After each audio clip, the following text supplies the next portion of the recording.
우리 한국 사람은 세계 어떤 민족들보다도 복을 좋아하는 것 같아요.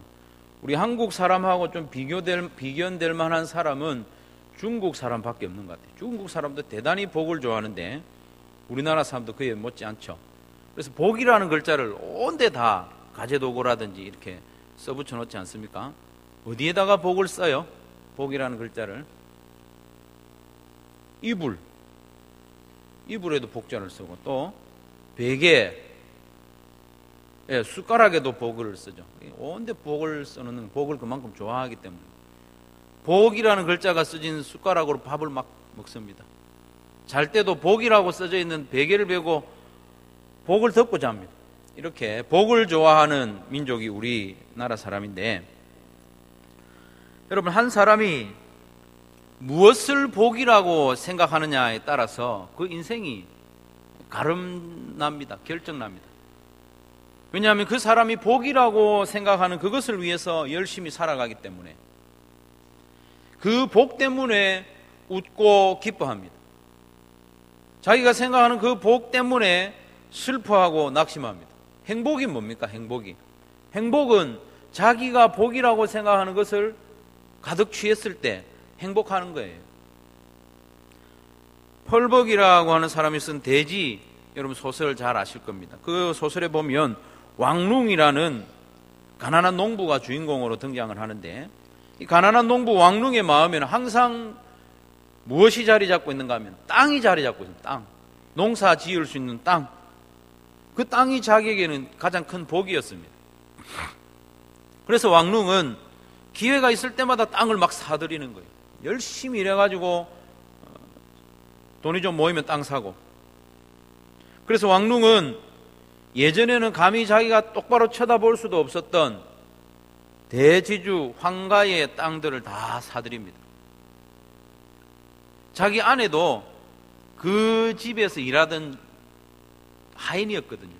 그리고 그 주인을 자기가 얼굴을 쳐다볼 수도 못할 정도로 높은 사람으로 생각했는데, 인생을 살다 보니까 땅을 복으로 살고 열심히 살다 보니까 그 대지주의 땅을 자기가 사고, 그 주인이 살던 대저택도 자기가 사들였어요. 그렇게도 원하던 넓은 대지를 손에 넣었지만 왕룽은 만족하지 못합니다. 그래서 한눈 팔죠. 젊은 여인을 첩으로 맞아들여서 이 아내 아란의 마음을 대단히 아프게 합니다. 아랑이가 아니고 아란입니다. 아란. 결국 이 조강지처 아란은 병들어서 죽게 되고, 이 아내를 땅에 묻으면서 이 왕룽이 웁니다. 짐작컨대 아마 이 땅이 중요한 게 아니고 이 아내가 중요했다. 땅보다 귀한 것은 아내와의 관계였음을 뒤늦게 깨달았는지 모르겠다. 그래서 막 울죠. 성도 여러분, 여러분은 무엇을 가장 소중한 복으로 여깁니까? 여러분이 복으로 여기는 그것을 위해서 여러분은 지금 살아가고 있고 앞으로도 그렇게 살아갈 겁니다. 그것만 있으면 내가 정말 행복할 것 같은 그 복이 뭡니까? 그 복을 위해서라면 내가 시간도 물질도 어떤 관계도 포기할 만한 그런 복이 여러분에게는 무엇이냐 하는 것이죠. 여러분이 그 복이라고 생각하는 그것이 바로 여러분의 인생을 이끌어갑니다. 여러분의 인생을 좌우합니다. 그 복 때문에 기뻐하고 슬퍼하고, 그 복 때문에 여러분은 행복할 수도 있고 불행할 수도 있습니다. 그런데 오늘 말씀에서는 사도 바울이 우리에게 복에 대해서 말씀해 줍니다. 우리가 정말 요구하는, 우리가 간절히 바라는 그 복이 아니라 하나님이 우리에게 주시고자 하는 복에 대해서 말씀합니다. 사도 바울은 에베소서를 통해서 성도인 우리가 진정으로 복으로 여겨야 할 것이 무엇인지, 그리고 그 복을 받은 성도로서 어떻게 살아가야 할 것인지 계속해서 가르쳐 줍니다. 오늘 본문은 3절부터 14절까지인데 한 문장으로 되어 있습니다. 이렇게 긴 문장은 신약 성경에는 더 없습니다. 신약 성경 중에 가장 긴 문장이 오늘 본문입니다. 찬송하리로다 라고 시작된 본문이 14절까지 이어지는데, 여러분, 원어 성경에 보면 마침표가 하나도 없어요. 계속해서 이어져서 14절 끝까지 이어집니다. 자그마치 202개의 단어로 한 문장이 이루어져 있습니다. 이런 문장은 참 이해하기 참 어렵겠죠. 영어 해석 문제에서 202개의 단어가 한 문장으로 나오면 정말 힘들지 않겠습니까? 그러나 이 한글 성경으로 번역되어 있으니까 참 좋습니다. 3절 말씀을 같이 한번 읽겠습니다. 3절입니다. 시작.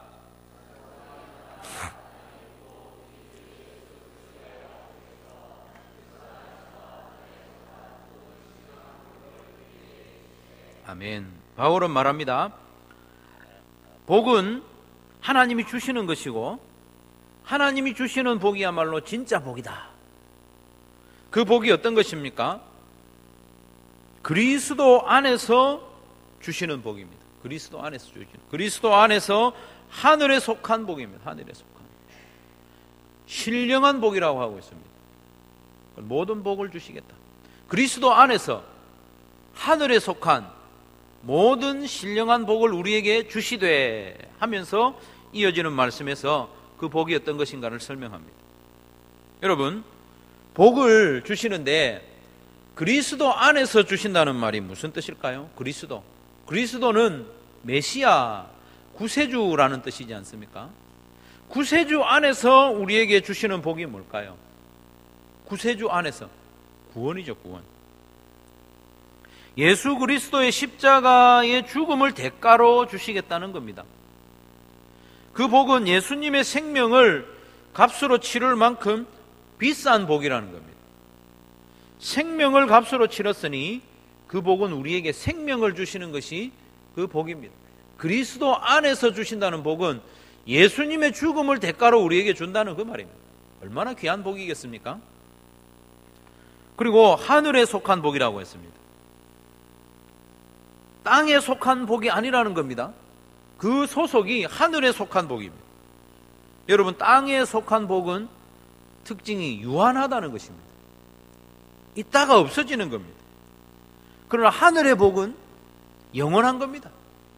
없어지지 않습니다. 그런데 안타깝게도 성도라고 하는 우리가 하늘에 속한 복보다는 이 땅에 속한 복을 더 좋아하고 그것을 더 추구하는 그런 경향이 있다는 것입니다. 하늘의 복은 귀한 것으로 여기지 않고 땅의 복을 귀한 것으로 여기고 하늘의 복을 주신 데에 대해서는 그렇게 감사하지 않으면서 땅의 복을 주셨을 때는 춤을 추듯이 기뻐하는 우리의 모습은 아닌지 돌아보게 됩니다. 그 복은 신령한 복이라고 했습니다. 신령한 복은 또 어떤 것입니까? 영적이라는 것입니다. 영적인 것. 신령하다는 말은 성령에 속한 복이라는 것입니다. 하나님께서 성령을 통하여 주시는 복을 말합니다. 반대적인 의미는 육체적인 복이죠. 육체적인 복. 신령한 복, 반대편에는 육체적인 복이 있습니다. 육체적인 것이 모두 나쁘다는 말은 아닙니다. 그러나 여기서 말하는 것은 거룩한 영, 성령과 어울리지 않는 복은 진짜 복이 아니라는 것입니다. 진짜 복은 신령한 복이 진짜 복입니다. 예를 들면 우리가 즐거워하는 것, 또 육체적인 쾌락, 이런 것들도 우리에게 복이 될 수 있습니다. 그러나 성령께서 기뻐하지 않는 육체적인 쾌락, 이것은 복이 아니라는 것이죠. 그리고 하나님께서는 우리에게 모든 복을 주신다, 이렇게 말씀하고 있습니다. 그러면 하나님께서 주시는 하늘에 속한 모든 신령한 복은 구체적으로 어떤 것인지 4절부터 쭉 말씀하고 있는데요. 4절, 5절 우리 같이 한번 읽겠습니다. 4절, 5절 시작.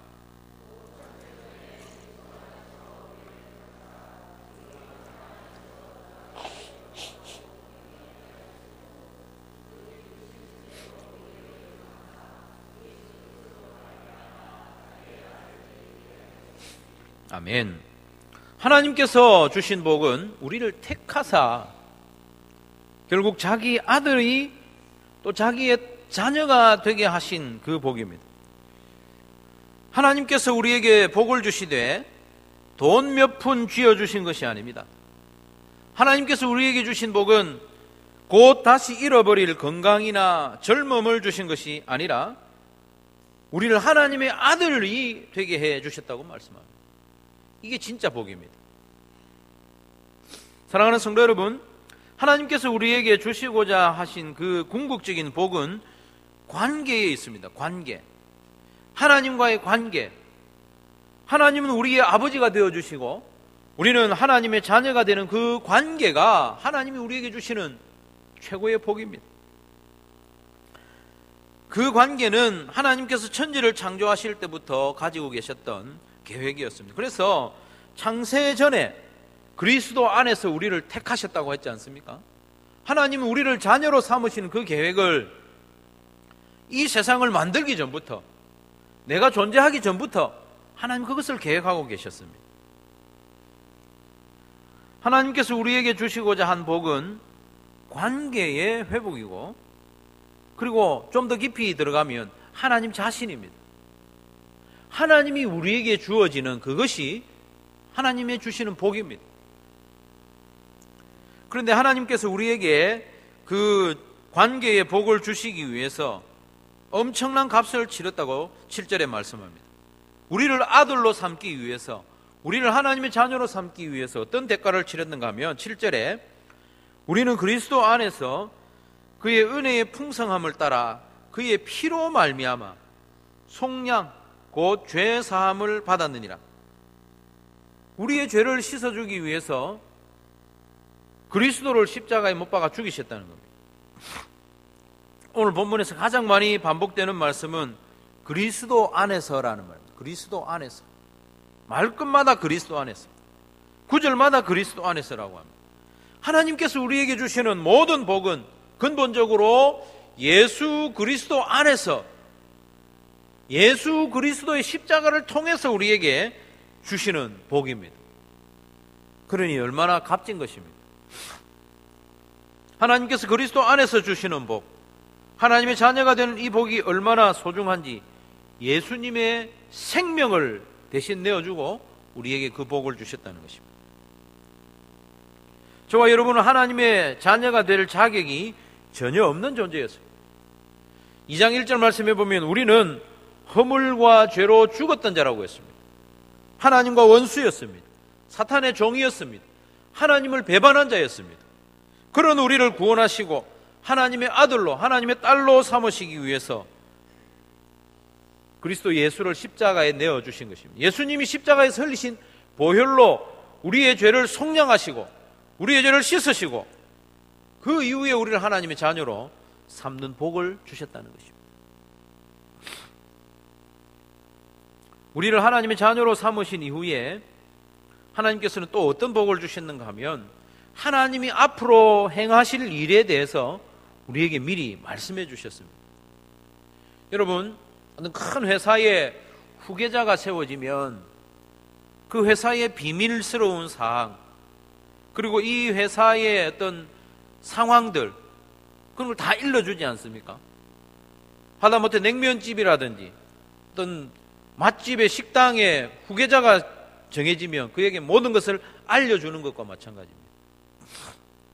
9절 10절 말씀해 보면 그 뜻의 비밀을 우리에게 알리신 것이요 그의 기뻐하심을 따라 그리스도 안에서 때가 찬 경륜을 위하여 예정하신 것이니 하늘에 있는 것이나 땅에 있는 것이 다 그리스도 안에서 통일되게 하려 하심이라. 하나님께서는 장차 이 온 세상을 그리스도 안에서 통일되게 하고 그리스도 안에서 창조의 질서를 다시 회복시킬 그런 계획을 가지고 계시는데 성도인 우리에게 그것을 가르쳐 주셨다는 거예요. 하나님의 자녀이기 때문에 하나님이 앞으로 하실 일에 대해서 숨기지 않고 말씀해 주신 거예요. 미리 앞으로 어떤 일을 행하실 것인지. 이 또한 큰 복입니다. 그리고 11절 말씀해 보면 우리를 하나님의 기업으로 삼으셨다고 합니다. 모든 일을 그의 뜻의 결정대로 일하시는 이의 계획을 따라 우리가 예정을 입어 그 안에서 기업이 되었으니 라고 하고 있습니다.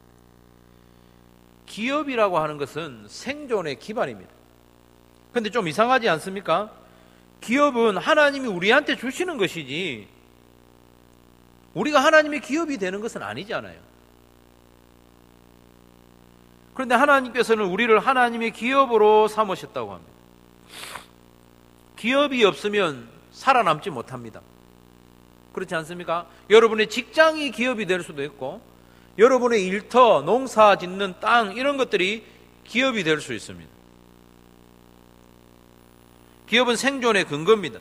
그래서 하나님께서는 가나안 땅을 이스라엘 백성들에게 기업으로 나누어 주었지 않습니까? 너희들 거기 들어가서 농사도 짓고 짐승도 먹이면서 살아라. 그런데 하나님께서는 오히려 우리를 기업으로 삼으셨다고 했어요. 하나님이 무엇 하나 부족한 것이 없는 분인데 우리를 기반으로 해서 사시겠다는 말씀이에요. 좀 이상하지 않습니까? 이것은 하나님께서 우리를 얼마나 사랑하시는지, 나는 너희들 없으면 못 산다, 그런 표현입니다. 얼마나 감사한지 모릅니다. 그래서 신명기 32장 9절에 보면 여호와의 분깃은 자기 백성이라. 야곱은 그가 택하신 기업이로다. 야곱은 바로 이스라엘 백성들을 말합니다. 이스라엘 백성들은 하나님의 기업이라고 했습니다. 하나님께서 우리에게 주신 복은 관계의 회복이라고 했습니다.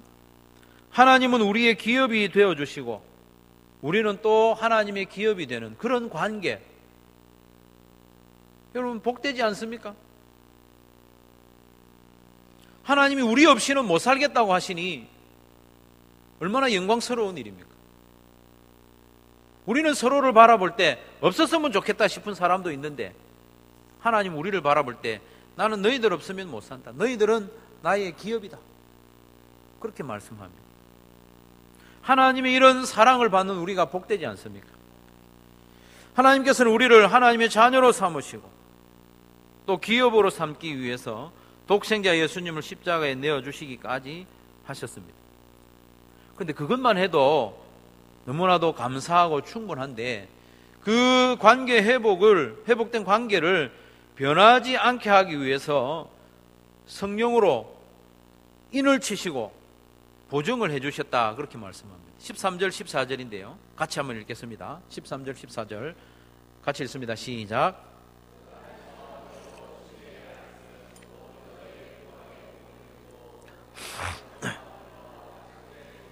인치심을 받았으니 이는 우리 기업의 보증이 되사 그 얻으신 것을 속량하시고 그의 영광을 찬송하게 하려 하심이라. 아멘.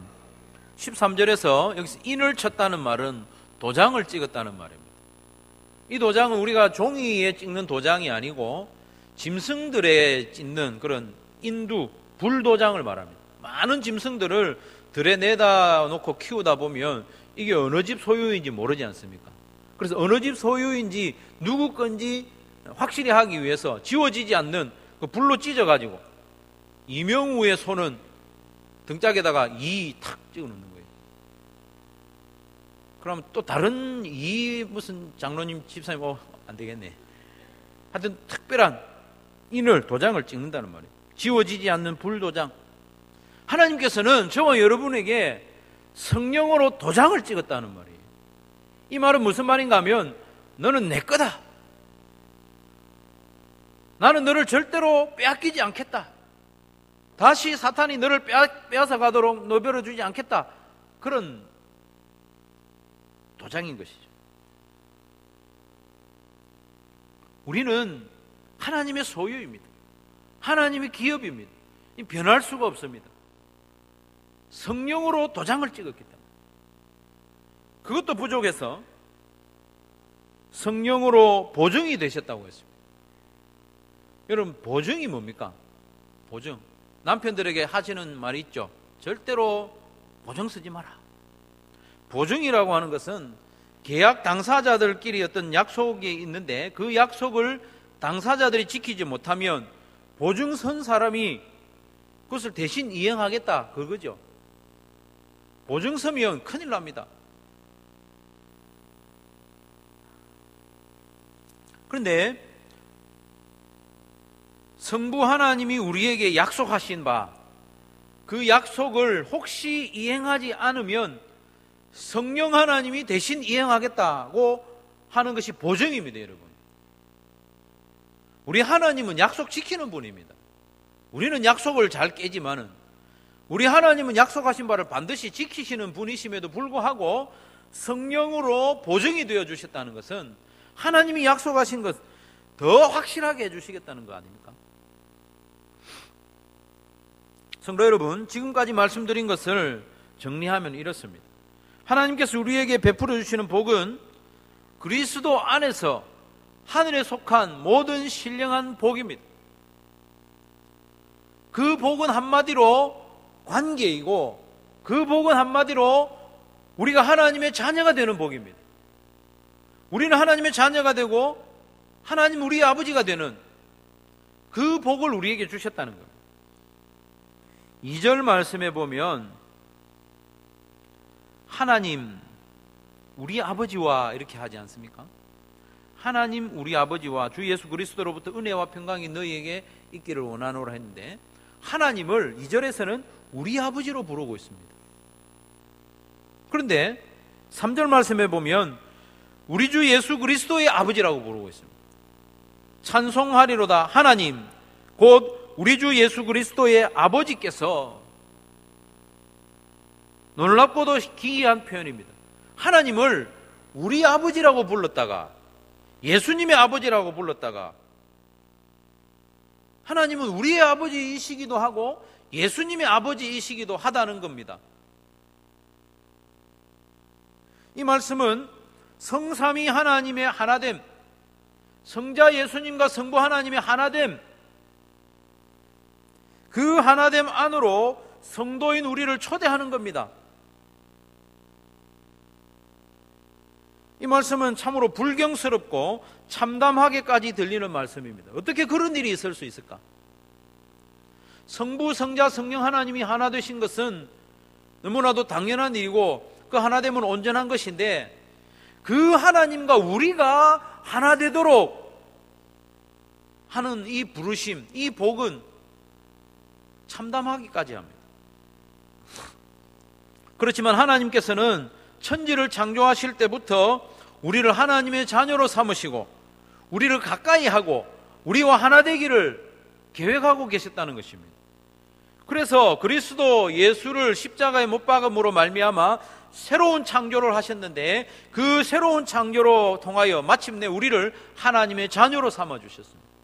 그래서 예수님이 아버지라고 부르는 그 하나님을 우리도 아버지라고 부를 수 있는 그런 관계에 복을 주셨다는 겁니다.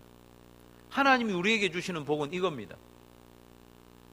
이 부분에 대해서 마틴 로이드 존스 목사님은 이렇게 말합니다. 우리는, 성도인 우리는 그리스도 안에서 하나님과 누리게 된 새로운 관계, 이 부모와 자녀의 관계, 이 관계는 아담보다 더 높은 그리고 친밀한 자리에 서는 것이다 알고 있습니다. 하나님이 아담과 하와를 처음 만드셨을 때 얼마나 그들과 친밀한 관계였습니까? 그런데 그리스도 안에서 우리가 누리게 된 이 새로운 관계, 하나님을 아버지라 부르는 이 관계는 아담이 누렸던 그 관계보다도 더 높고 더 친밀한 관계라는 것입니다. 얼마나 큰 복입니까? 그러면 이토록 황송한 복, 하나님의 자녀가 되는 복을 받은 우리는 어떻게 반응해야 하느냐? 반응이 있어야 되거든요. 여러분, 모든 신앙생활은 하나님께서 우리에게 주신 복과 은혜에 대한 반응입니다. 반응을 잘해야 됩니다. 우선 사도 바울이 외치는 대로 우리 하나님을 찬송해야 됩니다. 사도 바울이 뭐라고 합니까? 찬송하리로다. 하나님 곧 우리 주 예수 그리스도의 아버지께서 그리스도 안에서 하늘에 속한 모든 신령한 복을 우리에게 주시되 곧 창세전에 그리스도 안에서 우리를 택하시고, 이런 찬송을 14절까지 끊임없이 하고 있는 거예요. 이 복이 너무나도 큰 복이기 때문에 찬송을 시작했다가 중간에 어디서 쉬지를 못할 정도로 열렬하게 찬송하고 있는 겁니다. 성도 여러분, 우리도 하나님을 찬송해야 됩니다. 죽을 만큼 찬송해야 됩니다.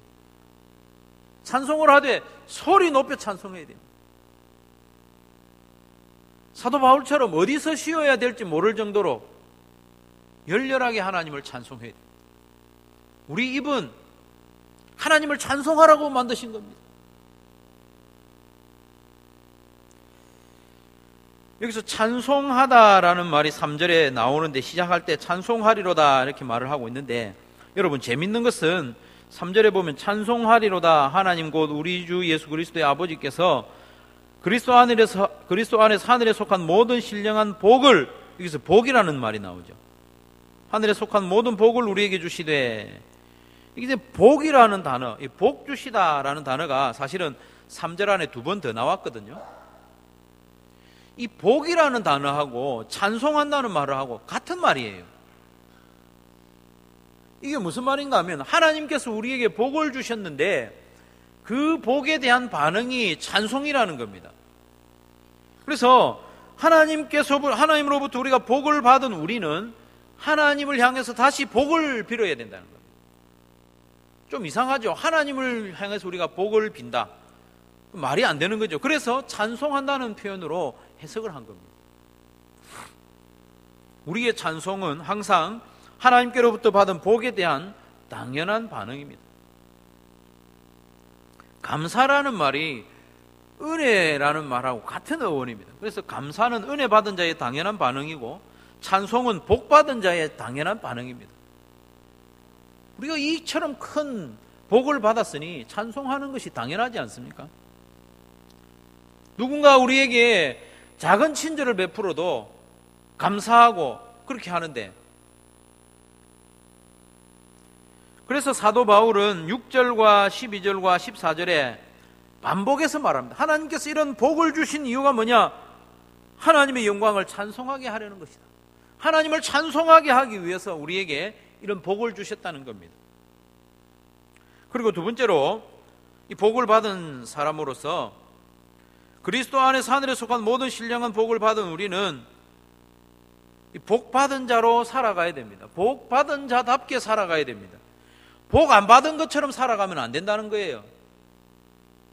하나님께서 우리에게 주신 복이 무엇입니까? 하나님의 아들과 딸이 되게 해주시는 복 아닙니까? 하나님이 우리의 기업이 되어주시는 동시에 우리를 하나님의 기업으로 삼아주신 복이 아닙니까? 우리는 그 놀라운 복을 받은 자답게 살아가야 됩니다. 여러분, 하나님을 아버지라고 부르는 자는 어떻게 살아야 되겠습니까? 하나님에 대해서 하나님을 아버지라고 부르는 그런 복을 우리가 받았으니 우리가 어떻게 살아야 되겠느냐 하는 겁니다.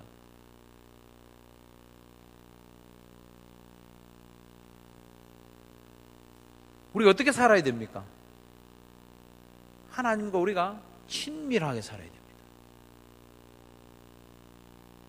아버지와 아들, 부모와 자녀는 그 어떤 관계보다도 친밀해야 됩니다. 하나님이 우리와 친밀하기 위해서 그 복을 주셨는데 우리의 마땅한 반응은 하나님과 친밀해야 됩니다. 어느 정도로 친밀해야 되느냐 하면 성부 하나님과 성자 예수님이 친밀한 정도로 친밀해져야 됩니다. 요한복음 17장 21절에 보면 성부와 성자가 하나로 계시는데 그 공동체 안으로 우리를 초대하고 있습니다. 예수님을 십자가에 내어 죽인 이유가 뭡니까? 목적이 뭡니까? 우리를 하나로 받아들이기 위해서. 하나님께서 우리를 자녀로 삼으신 목적은 바로 그겁니다. 하나님 앞에 나오라고. 하나님 앞에 가까이 나오라고. 하나님 앞에 자주 나오라고. 하나님 앞에 나와서 오랫동안 머물라고. 우리를 하나님의 자녀로 삼아주셨습니다.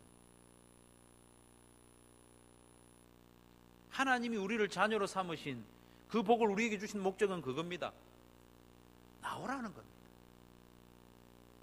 좀 오래 머물러 있으라는 것입니다. 그런데 우리는 하나님 앞에 나오지 않습니다.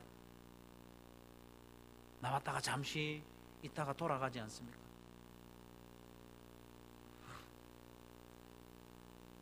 하나님은 우리의 아버지가 되어주셨을 뿐만 아니라 우리의 기업이 되어주셨습니다.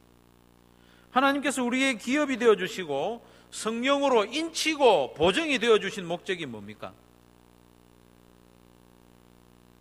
하나님의 자녀로 삼아주신 것이나 기업이 되어주신 것이나 뜻은 통합니다마는 세밀하게 보면 조금 다른 의미가 있습니다. 기업이라는 것은 생존의 터전이지 않습니까? 하나님이 우리의 기업이 되어주신 것은 우리가 하나님만을 기업으로 삼고 하나님만을 의존하는 삶을 살아라, 그 말입니다. 하나님을 의존하는 삶, 하나님 외에 다른 것을 의지하지 말라는 것입니다. 하나님 외에 다른 대책을 세우지 말라는 것입니다. 하나님은 하나님 외에 다른 대책이 없는 성도 너무나도 기뻐하십니다.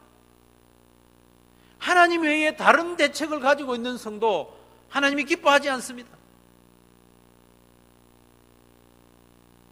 사업을 할 때는 다른 대책을 세워야 됩니다. 플랜 A가 실패하면 플랜 B를 대체해야 되지 않습니까? 그러나 성도인 우리로서는 이 땅 살아갈 때에 하나님 외에 다른 대책이 없어야 됩니다. 저희 후배지만 제가 정말 좋아하고 존경하는 목사님 한 분이 있습니다. 왜 이분을 제가 존경하는가 하면 이 목사님은 하나님 외에 다른 대책이 없어요. 그래서 저 같은 목사가 그 목사를 볼 때 불안한 거예요. 저러면 안 되는데, 하나님께 올인하면 안 되는데, 그런 생각이 드는 거예요.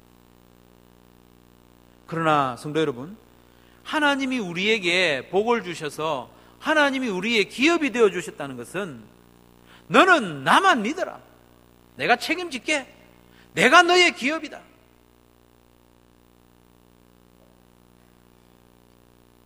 사랑하는 성도 여러분, 하나님이 우리의 기업이 되어주시는 복을 우리가 받았기 때문에 하나님 외에 다른 대책, 사람이라든지 물질이라든지 그런 건 너무 의지하지 마시고 하나님을 기업으로 온전히 신뢰하며 살아가는 성도들이 되시기를 바랍니다. 결론적으로 여러분은 어떤 복으로 말미암아 행복해합니까? 하나님께서 주신 복, 그리스도 안에서 하늘에 속한 모든 신령한 복으로 만족하는 성도들이 되시기를 바랍니다. 하나님께서 주신 복은 하나님 그분입니다. 하나님이 우리에게 주어졌어요. 하나님이 우리의 복입니다. 하나님이 우리의 아버지로 주어졌었어요. 하나님이 우리의 기업으로 주어졌습니다.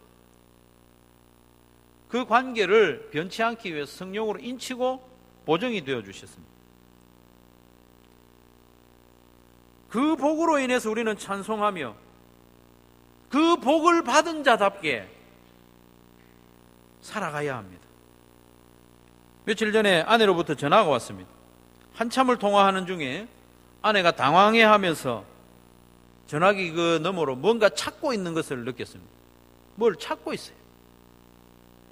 뭘 찾았을까요? 전화기를 찾고 있는 거예요. 저하고 통화하고 있으면서 전화기를 찾고 있는 거예요. 하나님께서 우리에게 그리스도 안에서 하늘에 속한 모든 신령한 복을 주셨는데 그 복을 받은 우리가 또 다른 복을 찾아서 헤매고 있다면 얼마나 그 우스운 일입니까? 그리스도 안에서 예수님을 십자가에 내어주시면서까지 이 땅에 속한 복이 아니라 하늘에 속한 복, 육체적인 복이 아니라 신령한 복, 모든 복을 우리에게 주셨는데 우리는 또 다른 복을 달라고 막 떼를 쓰거나 또 다른 복을 찾아서 헤매고 있지는 않습니까? 우리의 불행은 하나님께서 주신 복 외에 다른 복을 찾아 헤매는 데에 있습니다. 명심하시기 바랍니다. 하나님께서 주신 복 외에 다른 복은 없습니다. 당장에 내 눈에 좋아 보이고 즐거워 보이지만 하나님께서 우리에게 주신 복 외에 참된 복은 우리에게 없습니다. 그리스도 안에서 출발하지 않은 복은 복이 아닙니다. 하늘에 속하지 아니하고 땅에 속한 복은 우리에게 복이 아닙니다. 신령하지 않은 복, 거룩하지 않은 복, 그것은 우리에게 복이 아닙니다. 사람들이 나를 부러워하고 내가 잠시 기뻐할 수는 있지만 그건 복이 아닙니다. 그리스도 안에서 하늘에 속한 신령한 복 외에 우리에게 복은 없습니다. 사랑하는 성도 여러분, 우리는 이미 그 복을 받았습니다. 받았을 뿐만 아니라 성령으로 인쳤습니다. 변하지 않습니다. 성령으로 보정이 되어 주셨습니다. 빼앗기지 않습니다. 우리는 이미 하나님의 아들과 딸이 되었고 하나님이 우리의 영원한 기업이 되어 주셨습니다. 그러니 우리는 이 놀랍고도 큰 복을 받은 자답게 할 일은 찬송하는 것입니다. 감사하는 것입니다. 그리고 이 복을 받은 자답게 하나님의 자녀로서 하나님을 늘 가까이 하고 하나님 앞에 나오고 하나님과 교제하고 하나님이 우리의 기업이 되어 주셨으니 다른 걱정 없이 하나님만 전적으로 의존하는 그런 삶을 살아가야 합니다. 하나님 앞에 나오는 것, 그리고 하나님을 의존하여 살아가는 그것이 바로 하나님이 우리에게 기대하시는 찬송입니다. 입술로만 찬송할 것이 아니라 복받은 자답게 살아가는 이것이 하나님이 기뻐하시는 찬송인 것입니다. 우리의 몸으로 드리는 거룩한 산 제사가 되는 것입니다. 하나님께서 주신 복을 받은 자답게 살아가는 저와 여러분 되시기를 주님의 이름으로 축원합니다.